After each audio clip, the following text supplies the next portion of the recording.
ইতিমধ্যে সংবাদ চ্যানেলগুলো দেখাতে শুরু করেছে যে আজ রাতের মধ্যেই নাকি ক্যাব হয়ে যাবে।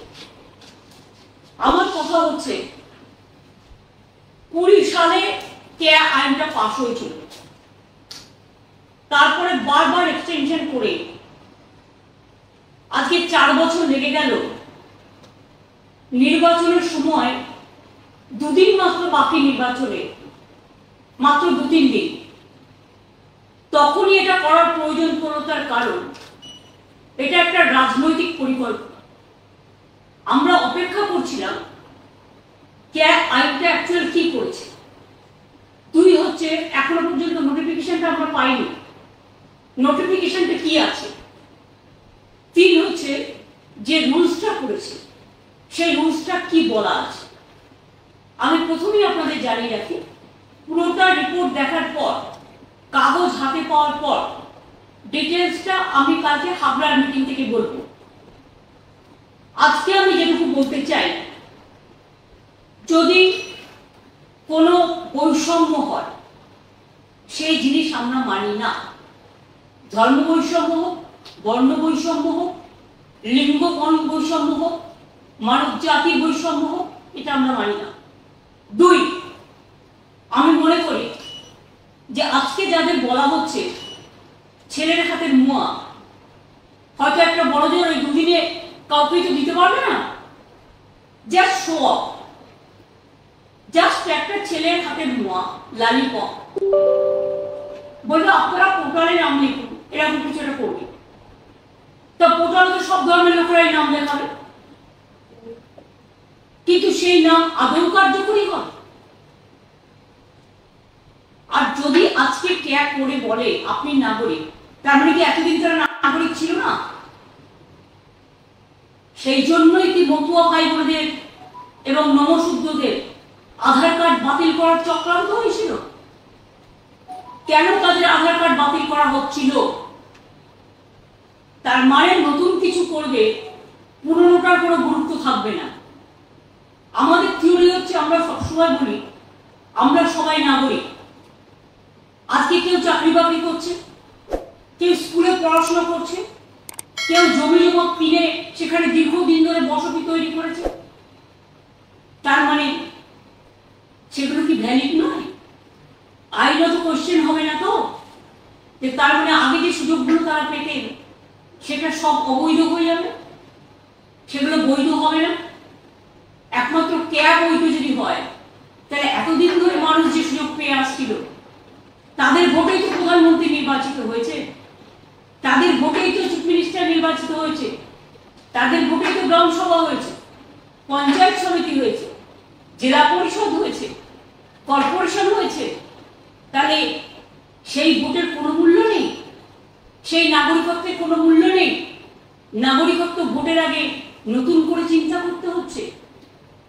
এবং আমি ডিটেলসটা দেখার পরে কালকে নিশ্চয়ই আপনাদের কাছে বলবো, কিন্তু আমার মনে হচ্ছে যে যদি ক্যা দেখিয়ে এনআরসি নিয়ে এসে কারো যারা এখানকার নাগরিক তাদের নাগরিকত্ব ক্যান্সেল করা হয়, তাহলে কিন্তু আমরা কেউ চুপ থাকবো না, আমরা স্ট্রংলি এটা প্রতিবাদ করব।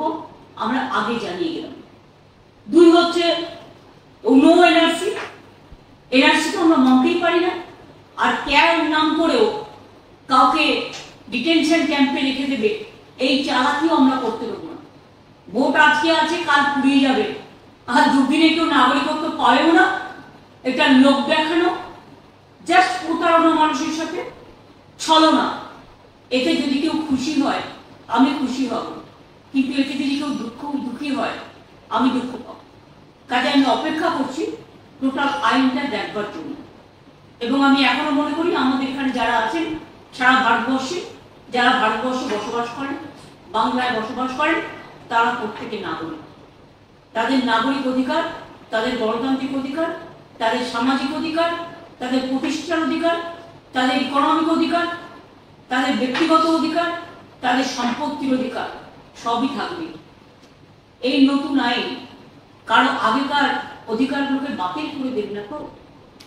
আমার মাথায় এটা আসছে তার কারণ আগের আইনটা তাই বলা ছিল। এবারের আইনটা কি করছে এটাও আমায় দেখতে হবে। এবং মনে রাখবেন, বাংলা সহ নর্থ ইস্টার্ন রিজিয়নেও এটা কিন্তু খুব সেন্সিটিভ। নতুন করে ইলেকশনের আগে কোনো অশান্তিও এটা আমরা চাই না। পায়ে পা লাগিয়ে কোনো প্ররোচনা বিজেপি সৃষ্টি করুক এটা আমরা চাই না। আমি রমজান মাসের আগে আজকের দিনটাই তাদের বেছে নিতে হয়েছে কেন সেটাও আমি জানি। আমি সবাইকে বলবো খুশির চাপ দেখুন, সানন্দে রোজার মাস পালন করুন। শিবরাত্রি পালন করেছেন, শুভনন্দন, রমজানের মুবারক অনেক, হোলি আসছে, রামনবমী আসছে, নতুন বছর আসছে। সবাইকে আপনাদের শুভনন্দন জানিয়ে বলি যে ভয় পাবেন না, চিন্তা করবেন না। আধার কার্ড যখন বাতিল করা হচ্ছিল আমরা রুখে দাঁড়িয়েছিলাম, এবং আজও যদি কারো অধিকার কেড়ে নেওয়া হয়, মনে রাখবেন তৃণমূল কংগ্রেস একমাত্র রাজনৈতিক দল সর্বপ্রথম সে আওয়াজ তুলবে, আলোড়ন তুলবে।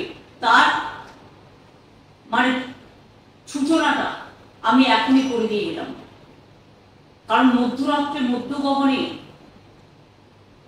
কি ফুল ফুটবে সেটা তো আমরা জানি না। সেই জন্য আগাম বলে গেলাম সন্ধ্যাবেলায়, নতুন সন্ধ্যা শুরু হবার আগে সন্ধ্যা লগনে যে মধ্যরাতে এমন কিছু করবেন না। এটা ফ্রিডম অ্যাট মিডনাইট নয়, এটা বিজেপির পরিকল্পনা ছলনা। সাহস থাকলে আপনি 6 মাস আগে দিতেন, 4 বছর অপেক্ষা করতে হলো কেন? আর হঠাৎ ইলেকশনের আগে নানা রকম বুলিয়ে উড়ে বেড়াচ্ছেন। গ্যাসের দাম 70,000 কোটি টাকা আপনারা ইনকাম করেছেন, গ্যাসের দাম বাড়িয়েছেন তো বাড়িয়েছেন। আজকে নির্বাচন বলে 100 টাকা কমাচ্ছেন, কিন্তু যেটা বাড়িয়েছেন 1000 টাকায় সেটা কিনতেই তো মানুষের পকেটে অর্ধেক রোজগার বেরিয়ে যাচ্ছে। সুতরাং ভাওতা অলওয়েজ ভাওতা, ছলনা অলওয়েজ ছলনা, প্রতারণা অলওয়েজ প্রতারণা। দেশের কিছু ভালো হলে আমরা যেমন খুশি হই, আমরা অভিনন্দন জানাই, দেশের কিছু খারাপ হলে আমরা সেটাকে কিছুতেই সাপোর্ট করতে পারি না। আমি শুনছি প্রধানমন্ত্রী নাকি জাতির উদ্দেশ্যে ভাষণ দেব, মিসাইল, লঙ্কেশ মিসাইল করেছে ভারত। যদি করে থাকেন আমি বিজ্ঞানীদের অভিনন্দন জানাই, আমি আগেই মহাকাশচারীদের অভিনন্দন জানিয়ে যাচ্ছি। আর এটা আজকের গান নয়, এটা ইন্দিরা গান্ধীর সময় থেকে এই অভিযান শুরু হয়েছে। প্রায় 30-40 বছর ধরে বৈজ্ঞানিকরা এই কাজ করছেন। সুতরাং তাদের সাফল্য আমাদের সাফল্য, তাদের আমি অভিনন্দন জানাচ্ছি। কিন্তু কে নিয়ে কি করবে আমার ডাউট আছে। আমি সবাইকে বলবো চিন্তা করবেন না, ভয় পাবেন না। কোনো মানুষকে বঞ্চিত হতে আমরা দেব না, এনআরসি করতে দেব না। এনআরসি ক্যাকে নিয়ে ঝুলিয়ে পকেটে একটা কাক মেরে অন্য কাককে ভয় দেখানো, এটা আমরা করতে দেবো। এটা বাংলা, বাংলার সংস্কৃতি সবার জন্য, বাংলার সব মানুষের জন্য, বাংলার সব ভাষার জন্য, বাংলার সর্বধর্ম সমন্বয়। রামকৃষ্ণ পরমহংসদেব বলে গেছেন, স্বামী বিবেকানন্দ বলে গেছেন, রবীন্দ্রনাথ ঠাকুর বলে গেছেন, বিদ্যাসাগর বলে গেছেন, রামমোহন বলে গেছেন, বিশ্বানন্দ বলে গেছেন, পঞ্চানন বর্মা বলে গেছেন, মতুয়া ঠাকুর বলে গেছেন, সবাই বলে গেছেন মানুষ মানুষের জন্য। এবং তাই আমাদের বক্তব্য আগাম আপনাদের জানিয়ে রাখলাম। বাদবাকিটা আইনের কাগজ দেখেই বাদবাকিটা আগামীকাল বলব। যখন মিডিয়াকে খাইয়ে দিয়েছেন আগাম, তখন কাগজটা আগেই ছাড়িয়ে দিতে পারতেন, নাকি দিন থাকতে ছাড়বেন না, আধারে ছাড়বেন। যেমন করে আধার কার্ডগুলো কেটেছিলেন, ওটা ছিল সূচনা, ভরে ফেলেছিলাম।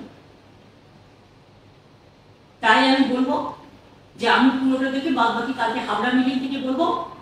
কিন্তু বৈষম্য হলে, এনআরসি কে নিয়ে কাউকে বিতাড়িত করবার চেষ্টা করা হলে, মানুষের কোনো অধিকার কেড়ে নেওয়া হলে, যারা এতদিন ধরে যে অধিকারগুলো পাচ্ছে, তৃণমূল কংগ্রেস কিন্তু মুখ বুঝে থাকবে না, প্রতিবাদ করবে, এটাই বলবো। অনেক অনেক ধন্যবাদ আপনাদের সকলকে। বাদবাকিটা আমি তো হাবড়ায় যাচ্ছি, ওখান থেকে আমি আবার বাগডোগরা যাব, কাজেই পরশুদিন আমি আবার ফিরে আসবো, তখন দেখা হবে। আমি আবার বলে যাচ্ছি যে মনে রাখবেন, আমরা সবার জন্য, সব ধর্মের জন্য আমরা সবাই নাগরিক। এই স্লোগানটা আবার কিন্তু নতুন করে, আমাদের সকলের অধিকার আছে বাঁচার, আমাদের নিজেদের সম্পত্তির অধিকার, বাঁচার অধিকার, শিক্ষার অধিকার, চাকরির অধিকার, মানুষ হিসেবে বাঁচার অধিকার। সেই অধিকার যেন কেউ কেড়ে না নেয় ভোটের জন্য জাস্ট ছলনা করে, সেদিকে লক্ষ্য রাখতে অনুরোধ করি। আপনারা ওয়াচ করুন। আমাকে অনেক প্রেস মেসেজ পাঠাচ্ছিল আমার ওপিনিয়ন কি জানবার জন্য, তাই বাড়ি যাবার আগে আমি আপনাদের প্রাথমিক প্রতিক্রিয়াটা জানালাম, কিন্তু আইনটা দেখার পরে আমি আমার ফাইনাল প্রতিক্রিয়া জানাবো।